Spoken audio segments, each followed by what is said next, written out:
Welcome back. A man has been charged with kidnapping and rape. Police say this man, Steven Pallett, threatened a woman with a gun, forcing her to perform sexual acts. It happened months ago, but detectives have been working on it ever since. Crime 2's Lindsay Nadarich explains how they used cell phone towers to track him down.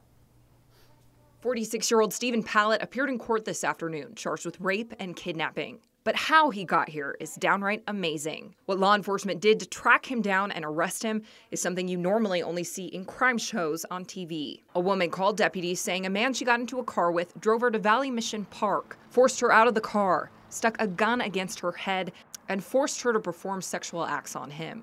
The woman didn't know the man's name, but gave detectives a detailed description of the man and his car. She also told detectives where he picked her up and where the sexual assault happened. From there, detectives got a search warrant for 2 cellular towers in the area and got records of all the phone numbers recorded at both towers for the window of time the victim said she was with the suspect. The records are called a tower dump, and the search came back with more than 17,000 phone numbers detectives then had to sort through. Detectives searched for phone numbers that were in both locations that night, which narrowed it down to 120 phone numbers. From there, detectives checked their own databases to find out which phone numbers belonged to a man or a woman.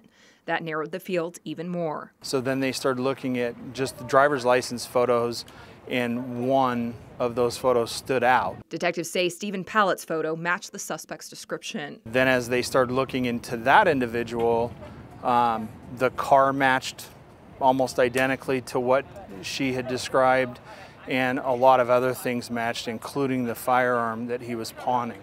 So if you followed all of that, a check of cell phones near Valley Mission Park during the time of the crime ultimately led detectives to Pallett.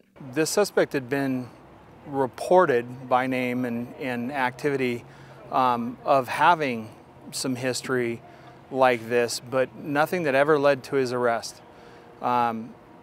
So we believe there's the potential of additional victims out there. In this case, the victim admitted to working as a prostitute, but that still doesn't change the fact that she was sexually assaulted and held at gunpoint. Detectives want to pursue justice for all victims and urge others to come forward if they were assaulted by Pallett, regardless of the circumstances. Deputies also plan to check Pallett's DNA against other unsolved crimes to see if there are any matches. In court, Pallett's bond was set at $500,000. Lindsay Nadarich, Crime 2 News.